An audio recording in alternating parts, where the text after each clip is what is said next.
ಇದು ಕುಮಾರಸ್ವಾಮಿ, ಅನಿತಾ ಕುಮಾರಸ್ವಾಮಿಯವರು ಕೊಟ್ಟಿರುವಂಥದ್ದು. ಈಗ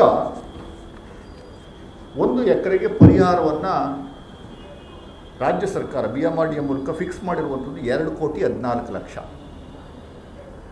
ಒಂದೊಂದು ಹಳ್ಳಿಗೆ ಒಂದು 5-5 ಲಕ್ಷ 6 ಲಕ್ಷ ಡಿಫರೆನ್ಸ್ ಇದೆ. 2,14,00,000 ಆವ್ರೇಜ್. ನೀವು 2,14,00,000 ತಗೊಂಡು 1 ಎಕರೆ ಜಾಗವನ್ನು ಬಿಟ್ಕೊಡ್ಬೋದು. ಇಲ್ಲ ಅಂದರೆ ನೀವು 40-60 ರೇಷಿಯೋ, ಈ ಕಾನ್ಸೆಪ್ಟ್ ತಗೊಂಬಂದಿದ್ದೆ ಎಚ್ ಡಿ ಕುಮಾರಸ್ವಾಮಿ ಅವರು 2006ನೇ ಇಸ್ವಿನಲ್ಲಿ 40-60 ರೇಷಿಯೋ. ಅದನ್ನು ಈಗ 50-50ಗೆ ಮಾಡುವಂಥ ಕೆಲಸವನ್ನು ನಮ್ಮ ಸರ್ಕಾರ ಮಾಡಿದೆ. ಸಿದ್ದರಾಮಯ್ಯ ಅವರ ನೇತೃತ್ವದ ಸರ್ಕಾರ 2024ರಲ್ಲಿ 50-50 ರೇಷಿಯೋದಲ್ಲಿ 1 ಎಕರೆಗೆ 40,000 ಸ್ಕ್ವೇರ್ ಫೀಟ್ ಬಂದರೆ ಅದರಲ್ಲಿ 55% ಸಿವಿಕ್ ಕಮ್ಯುನಿಟಿಗೆ ಹೋಗುತ್ತೆ. ಇನ್ನು 45% ಮಾತ್ರ ಜಮೀನು ಉಳ್ಕೊಡುತ್ತೆ. 45% ಅಂದರೆ ಆಲ್ಮೋಸ್ಟು 18,000-19,000 ಸ್ಕ್ವೇರ್ ಫೀಟ್. ಅದರಲ್ಲಿ 50-50 BMRDಗೆ 50%, ಇವ್ರಿಗೆ 50%. ಅಂದರೆ 9,600 ಚದರ ಅಡಿಯನ್ನು ನಾವು ರೈತರು ಕೊಡ್ತಾಯಿದ್ದೀವಿ. ಡೆವಲಪ್ ಮಾಡಿ ಆದಮೇಲೆ 9,600 ಚದರ ಅಡಿನ ರೈತರು ಕೊಡ್ತೀವಿ. ಅವ್ರು ಯಾರಿಗೆ ಬೇಕಾದ್ರೂ ಮಾರ್ಕೊಂಬೋದು. ಸೈಟ್ ಮೂಲಕ ಎಲ್ಲ ಡೆವಲಪ್ ಮಾಡಿ ಕೊಡುವಂಥದ್ದು. ಅಂದರೆ 50-50 ಅಲ್ಲ, 50%ಗಿಂತ ಜಾಸ್ತಿ ಕೊಡ್ತೀವಿ. ಹಿಂದೆ ಕುಮಾರಸ್ವಾಮಿಯವರು ಫಿಕ್ಸ್ ಮಾಡಿದ್ದು ಬರೀ 8,000 ಸ್ಕ್ವೇರ್ ಫೀಟು. ನಾವು 1,600 ಸ್ಕ್ವೇರ್ ಫೀಟ್ ಜಾಸ್ತಿ ಎಕ್ಸ್ಟ್ರಾ ಕೊಡುವಂಥ ಕೆಲಸವನ್ನು ಮಾಡ್ತಾಯಿದ್ದೀವಿ. ಆ ಜಮೀನನ್ನು ಅವ್ರು ಯಾರಿಗೆ ಬೇಕಾದ್ರೂ ಮಾಡ್ಕೊಬೋದು, ಇಲ್ಲ ಅವರೇ ಇಟ್ಕೊಬೋದು, ಅವರೇ ಮನೆ ಕಟ್ಕೊಬೋದು, ಇನ್ನೇನು ಬೇಕಾದರೂ ಬೇಕಾದ್ರೂ ಮಾಡುವಂಥದ್ದಕ್ಕೆ ಅವಕಾಶ ಇದೆ.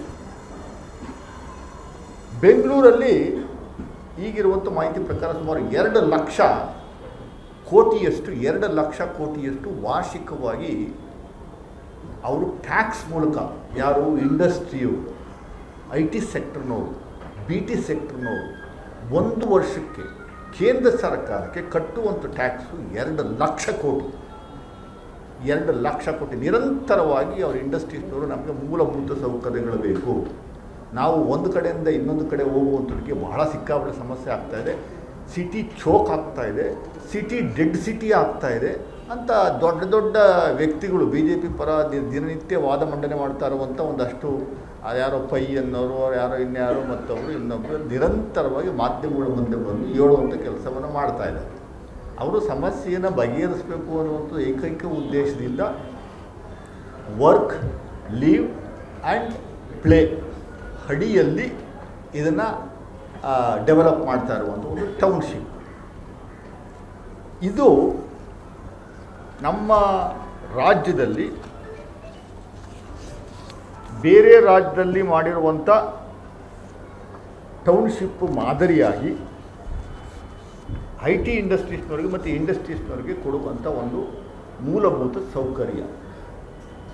ಇದರಿಂದ ಯಾವುದೇ ರೀತಿಯ ರಿಯಲ್ ಎಸ್ಟೇಟ್ ಇಲ್ಲ, ಯಾವ ರಿಯಲ್ ಎಸ್ಟೇಟು ಇಂಟೆನ್ಷನ್ನು ಇದರಲ್ಲಿ ಇಲ್ಲ. ನಾನು ಕುಮಾರಸ್ವಾಮಿಯವರು ನೇರವಾಗಿ ಕೇಳ್ತೀನಿ, ದಯಮಾಡಿ ಆಗ ಬೆಳಗ್ಗೆ ಒಂದ್ಸರಿ, ಮಧ್ಯಾಹ್ನ ಒಂದ್ಸರಿ, ಸಾಯಂಕಾಲ ಒಂದ್ಸರಿ ಬಂದು ಒಂದು ಹೇಳಿಕೆ ಕೊಡುವಂಥ ಕೆಲಸವನ್ನು BJPಯವರು ಮತ್ತು JDSನವ್ರು ಮಾಡ್ತಾ ಇದ್ದಾರಲ್ಲ, ಇದರಲ್ಲಿ ಹೆಂಗೆ ಲೂಟಿ ಆಗುತ್ತೆ, ಹೆಂಗೆ ಲೂಟಿ ಹೊಡಿಬೋದು ಅನ್ನೋದು ದಯಮಾಡಿ ಒಂದೇ ಒಂದು ಪಾಯಿಂಟ್ ಹೇಳಿ. ಅಫಿಷಿಯಲ್ಲಾಗಿ BMRDA ಮೂಲಕ ನೋಟಿಫೈ ಆಗುತ್ತೆ, ಜಾಗನ ಅಕ್ವೈರ್ ಮಾಡ್ಕೊಂತ ರೈತರಿಗೆ ಎಷ್ಟು ದುಡ್ಡು ಕೊಡಬೇಕು ಅಷ್ಟು ಕೊಡುವಂಥ ಕೆಲಸವನ್ನು ಮಾಡ್ತಾರೆ. ಅದಾದಮೇಲೆ ಉಳ್ಕೊಂಡಿರುವಂಥ ಜಾಗವನ್ನು ಮತ್ತೆ ಇಂಡಸ್ಟ್ರೀಸ್ನವ್ರಿಗೆ ಕೊಟ್ಟು ಅವರಿಂದ ನಾವು ಖರೀದಿ ಮಾಡ್ತೀವಿ, ಅವ್ರಿಗೆ ಕೊಡ್ತೀವಿ, ಅವರು ಕೊಟ್ಟು ಅವರು ಬಿಲ್ಡ್ ಮಾಡ್ಕೊತಾರೆ. ಇಷ್ಟು ಅಂತ ದುಡ್ಡನ್ನು ಎಲ್ಲ ರಿಜಿಸ್ಟ್ರೇಷನ್ ಮೂಲಕನೇ ಕಟ್ಟುವಂಥ ಕೆಲಸವನ್ನು ಮಾಡ್ತಾರೆ. ಇದರಲ್ಲಿ ಸೆಂಟ್ರ್ ಪರ್ಸನ್ನು ಇಲ್ಲ ಸರ್ಕಾರ, ಇಲ್ಲ DK ಶಿವಕುಮಾರ್ ಅವರು, ಇಲ್ಲಿನ ಮತ್ತೊಬ್ಬರು ಇದರಲ್ಲಿ ದುಡ್ಡು ಹೊಡೆಯುವಂಥದ್ದಕ್ಕೆ ಹೆಂಗೆ ಅವಕಾಶ ಅನ್ನುವಂಥದ್ದು ದಯಮಾಡಿ ಕುಮಾರಸ್ವಾಮಿ ಅವರು ಒಂಚೂರು ಹೇಳ್ತೀರಾ? ನಿಮಗೇನಾದರೂ ಹೊಡೆದಿರುವಂಥದ್ದು ಅನುಭವ ಇದ್ದರೆ ಆ ಅನುಭವವನ್ನು ಹಂಚ್ಕೊಳ್ಳುವಂಥ ಕೆಲಸವನ್ನು ದಯಮಾಡಿ ಮಾಧ್ಯಮದ ಮುಂದೆ ಮಾಡಿ. ಇದರಲ್ಲಿ ಇಲ್ಲಿಗಾಲಿಟಿ ಹೆಂಗೆ ಶುರುವಾಗುತ್ತೆ, ಪ್ರಾರಂಭ ಆಗುತ್ತೆ ಅನ್ನುವಂಥದ್ದು ಹೇಳಿ. ನೀವು ನೋಟಿಫೈ ಮಾಡಿ 9,500 ಎಕರೆನ 2006ನೇ ಇಸ್ವಿನಲ್ಲಿ ಟೌನ್ಶಿಪ್ ಮಾಡುವಂಥದ್ದಕ್ಕೆ ಆ DLFನವ್ರು 400 ಕೋಟಿ ತಗೊಂಡು ಅವ್ರ ಹತ್ರ ಅವ್ರಿಗೆ ಜಾಗ ಕೊಡದೇನೆ 1.5 ವರ್ಷ 2 ವರ್ಷ ಹಂಗೆ ಸತಾಯಿಸಿ ಅವ್ರು ಮತ್ತೆ ಫೈನಲಾಗಿ ಪತ್ರವನ್ನು ಬರೆದು, ನಮಗೆ ಬೇಡ ಸ್ವಾಮಿ, ನಿಮ್ಮ ಸಹವಾಸನೇ ಬೇಡ, ನೀವು ಅಕ್ವೈರ್ ಮಾಡಿ ನಮ್ಗೆ ಜಾಗ ಕೊಡಲ್ಲ, ಅದಕ್ಕೋಸ್ಕರ ನಮ್ಮ ದುಡ್ಡು ವಾಪಸ್ ಕೊಡಿದ್ದು 400 ಕೋಟಿ ವಾಪಸ್ ತಗೊಂಡಿರುವಂಥದ್ದು ನನ್ನ ಹತ್ರ ಡಾಕ್ಯುಮೆಂಟ್ ಇದೆ. ಚೆಕ್ ಮೂಲಕ ಸರ್ಕಾರ ವಾಪಸ್ ಕೊಟ್ಟಿದೆ. ಅವರು 15 ತಿಂಗಳು ಅವ್ರ ದುಡ್ಡನ್ನು ನೀವೇ ಇಟ್ಕೊಂಡು ಬಡ್ಡಿನೇ ಕೊಡ್ದೇನೆ ದುಡ್ಡು ವಾಪಸ್ ಕೊಟ್ಟಿರುವಂಥದ್ದು ಇದು. ಯಡಿಯೂರಪ್ಪವ್ರು ಬಂದ ಮೇಲೆ ಒಂದಷ್ಟು ಮಾಡಿಫೈ ಮಾಡಿ ಇದನ್ನು ನೀವು ಕುಮಾರಸ್ವಾಮಿಯವ್ರು ಹೋಗುವ ಸಂದರ್ಭದಲ್ಲಿ ಈ 5 ಟೌನ್ಶಿಪ್ಗಳನ್ನು ಜಾಗವನ್ನು ಗುರುತಿಸಿದ್ದಲ್ವ, ಅದನ್ನು ಒಂದು ಕೊನೆಯದಾಗಿ ಒಂದು ಆದೇಶ ಮಾಡಿ ಹೊರಡ್ತಾರೆ, ರೆಡ್ ಝೋನ್ ಅಂತ. ಅಲ್ಲಿ ಯಾವುದೇ ರೀತಿಯ ಅಭಿವೃದ್ಧಿ ಕಾರ್ಯಕ್ರಮಗಳನ್ನು ತೆಗೆದುಕೊಳ್ಳುವಂಥದ್ದಕ್ಕೆ ಅವಕಾಶ ಇಲ್ಲ, ರೆಡ್ ಝೋನ್ ಅಂತ. ಈಗಲೂ ಅದು ರೆಡ್ ಝೋನ್ ಆಗಿ ಉಳ್ಕೊಂಡಿದೆ.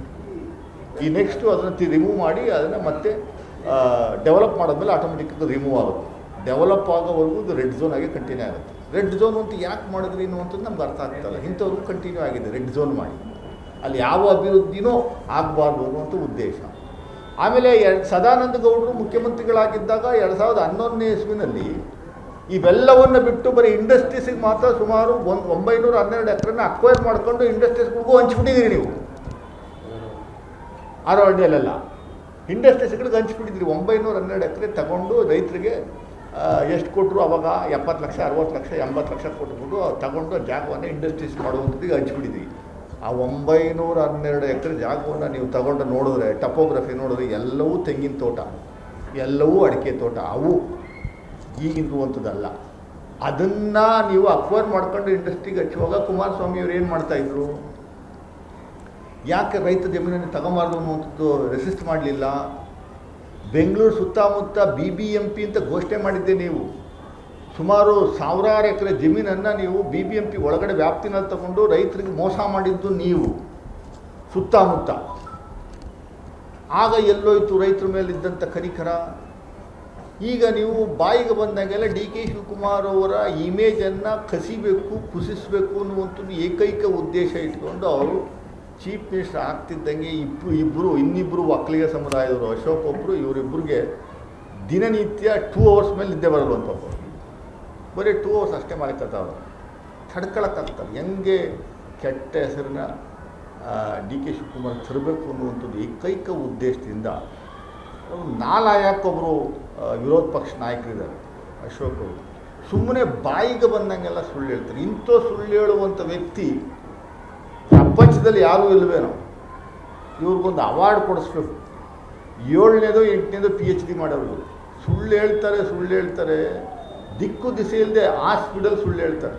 ಮೊನ್ನೆ ಕಸದ ಬಗ್ಗೆ ಏನೋ ಮಾತಾಡಿದರು, 39,000 ಕೋಟಿ ಲೂಟಿ ಅಂತ. ಯಾಕಂದರೆ ಒಂದು ದಾಖಲೆ ಬಿಡುಗಡೆ ಮಾಡೋಕ್ಕಾಗಲಿಲ್ಲ. ನಾನೊಂದು ಪ್ರೆಸ್ ಮೀಟ್ ಮಾಡಿ ಹೇಳಿದ್ದೆ, ಎಲ್ಲಿ ಸುಮ್ಮನೆ ತೋರಿಸಿ ಸ್ವಾಮಿ. ಆಮೇಲೆ ಸುಮ್ಮನೆ ಸುಳ್ಳು ಹೇಳೋದ್ರಲ್ಲಿ ನಂಬರ್ 1 ಸ್ಥಾನದಲ್ಲಿರುವಂಥವ್ರು ನಾವು ಕಾಣ್ತಾ ಇದ್ದೀವಿ. ಅದರಿಂದ ಇದನ್ನು ಯಾವ ಕಾರಣಕ್ಕೂ ಈ ಯೋಜನೆ ಸ್ಥಗಿತ ಆಗಲ್ಲ. ರಾಜಕೀಯವಾಗಿ ನೀವು ಬಳಸ್ಕೊಳ್ಳುವಂಥದ್ದಕ್ಕೆ ಒಂದು ಪ್ರಯತ್ನ ಮಾಡ್ಬೋದು, ಅಷ್ಟೇ ಹೊರತು ಜನಸಾಮಾನ್ಯರಿಗೆ ಅನುಕೂಲ ಮಾಡಬೇಕು ಅನ್ನುವಂಥದ್ದು ಏಕೈಕ ಉದ್ದೇಶ. ನಿಮ್ಮಲ್ಲಿ ಯಾವುದಾದ್ರು ಡಾಕ್ಯುಮೆಂಟ್ ಸಮೇತ ಎಲ್ಲಾದರೂ ಅನ್ಯಾಯ ಆಗುತ್ತೆ ಮುಂದಿನ ದಿನಗಳೆನ್ನುವಂಥದ್ದು ದಯಮಾಡಿ ಬಿಡುಗಡೆ ಮಾಡಿ. ಮೊನ್ನೆ ಎಲ್ಲ ನಾನು ನೋಡಿದೆ, ಒಂದಷ್ಟು ಜನ ಪಾಪ ನಿರಂತರವಾಗಿ ಒಂದಷ್ಟು ಜನ ಸ್ಟ್ರೈಕ್ ಕೂತ್ಕೊಂಡಿರುವಂಥವ್ರು ಇದ್ದಾರೆ. ಅದರಲ್ಲಿ ನೈಜ ರೈತರು ಇರ್ಬೋದು. ಈ ಸ್ಟ್ರೈಕ್ ಮಾಡೋಕ್ಕೆ ಕರ್ಕೊಂಬಂದಿದ್ರಲ್ಲ ಅವ್ರು ಯಾರು? ನಾವು ಇಂಟೆಲಿಜೆನ್ಸ್ ರಿಪೋರ್ಟಲ್ಲಿ ಫೈಂಡ್ ಔಟ್ ಮಾಡಿದ್ದೀವಿ. ಅದರಲ್ಲಿ ಯಾರೋ ಒಬ್ಬರು ಸ್ಟ್ರೈಕ್ ರೈತರಿದ್ದಾರೆ ಅನ್ನೋ ತೋರಿಸಿ ನೋಡೋಣ. ಹಸಿರು ಶಾಲೆ ಹಾಕ್ಕೊಂಡವ್ರು ಅಷ್ಟೇ. ಚೂರು ಮಾತಾಡಿಸ್ಬಿಟ್ರೆ ಎಲ್ಲಿ ಯಾವ ಸರ್ವೆ ನಂಬರ್ ಎದ್ದಿದೆ, ಏನಿದೆ, ಎಷ್ಟು ಜಮೀನಿದೆ, ಏನು ಬೆಳೀತಾ ಇದ್ದೀರಿ ಅಂತ ಒಂದು ಚೂರು ಮಾತಾಡಿಸ್ಬಿಟ್ರೆ ಅವ್ರಿಗೆ ಗೊತ್ತಾಗ್ಬಿಡ್ತು. ಎಲ್ಲ ಸ್ಪಾನ್ಸರ್ಡು JDS ಕಾರ್ಯಕರ್ತರನ್ನ ಕರ್ಕೊಂಬಂದು ಶಲ್ಯ ಹಾಕಿ ಕರ್ಕೊಂಬಂದು ರಾಜಕೀಯವಾಗಿ ಸಂಪೂರ್ಣವಾಗಿ ಕಳೆದೋಗ್ತೀವಿ ಅನ್ನುವಂಥದ್ದು ಏಕೈಕ ಉದ್ದೇಶದಿಂದ ರಿವೈವ್ ಮಾಡ್ಕೊಳ್ಳೋಕ್ಕೆ, ಮುಂಚೂಣಿಲಿರೋಕ್ಕೆ ಮಾಧ್ಯಮದ ಮೂಲಕ ನಾವು ಬದುಕಿದ್ದೀವಿ, ಸತ್ತಿಲ್ಲ ಅಂತ ಹೇಳ್ಕೊಳ್ಳೋಕ್ಕೋಸ್ಕರ ಮಾಡ್ತಾ ಇರುವಂಥ ಒಂದು ಕಾರ್ಯಕ್ರಮ. ಇದು ನಿಮ್ಮ ಕೂಸು, ನಮ್ಮದಲ್ಲ. It's not our baby. The baby was born under your rule and it was grown under BJP rule. ದಾರಿ ಉದ್ದಕ್ಕೂ ಅಶೋಕ್ ಅವರೇ minister, incharge minister, Bengaluru incharge minister, Bidadi ಟೌನ್ಶಿಪ್ಗೂ ಅವರೇ ಇನ್ಚಾರ್ಜ್ ರೈಟ್ ಫ್ರಮ್ ಡೇ 1. 2006ನೇ ಇಸ್ವಿಯಿಂದಲೂ ಅಶೋಕ್ ಅವರೇ ಇನ್ಚಾರ್ಜ್. ಕಂದಾಯ ಮಂತ್ರಿ ಅವರೇನೆ, ನಿರಂತರವಾಗಿ ಅವರೇನೆ. ಅವ್ರಿಗೆಲ್ಲವೂ ಇದರಲ್ಲಿ ಸಪೋರ್ಟ್ ಮಾಡಿದ್ದಂತೂ ಅವರೇನೆ. ಅವ್ರದ್ದು ಒಂದಷ್ಟು ಜಾಗಗಳಿದಾವಲ್ಲಿ. ಅವ್ರು ಹೇಳಿ ಕುಮಾರಸ್ವಾಮಿಗೆ ನೇರವಾಗಿ ಬಂದು ಸಾಥ್ ಕೊಡ್ತೀವಿ ಅಂತ ಹೇಳಿ ಅವ್ರ ಪಾಡು ಮಾಡ್ಕೊತವ್ರು, ಇವ್ರು ಇನ್ನೇನೋ ಪಾಡು ಇವರೇನೋ ಮಾಡ್ಕೊತವ್ರು. ಇದು ದೊಡ್ಡ ದುರಂತದ ಸಂಗತಿ. ಇದಕ್ಕೆ ರಾಜ್ಯ ಸರ್ಕಾರ ಇತಿಶ್ರೀ ಆಡುತ್ತೆ ಕೆಲವೇ ದಿನಗಳಲ್ಲಿ ಅಂತ ಅಂದ್ಕೊಂಡಿದ್ದೀನಿ ನಾನು. ಆಮೇಲೆ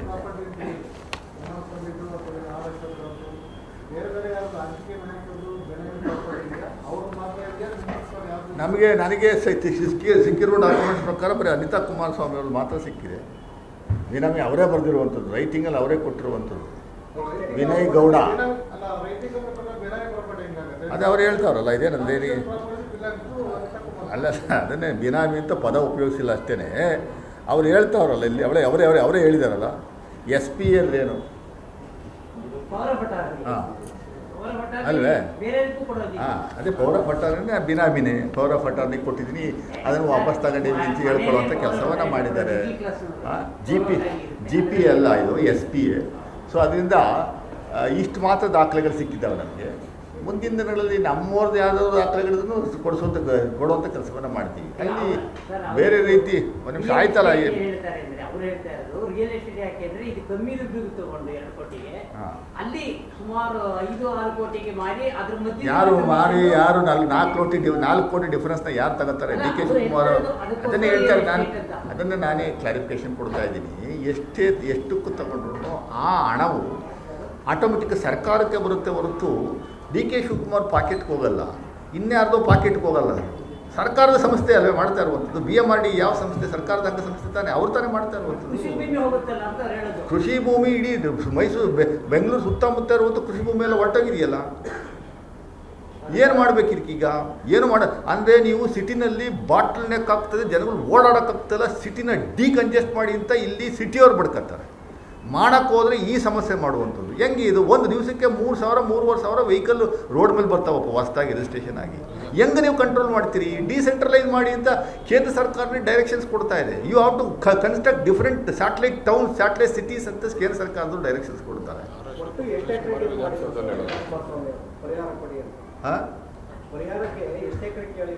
ಇವರು ಅನಿತಾ ಕುಮಾರಸ್ವಾಮಿ ಅವರು ಕೇಳಿರುವಂಥದ್ದು 35 ಎಕರೆಗೆ ಪರಿಹಾರ ನನಗೆ ಕೊಡಿ ಅಂತ.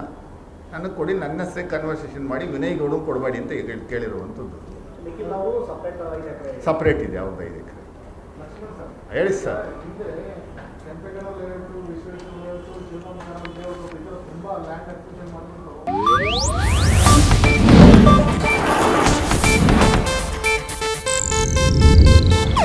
ಇದು ಏಷ್ಯಾನೆಟ್ ನ್ಯೂಸ್ ನೆಟ್ವರ್ಕ್ ಪ್ರಸ್ತುತಿ.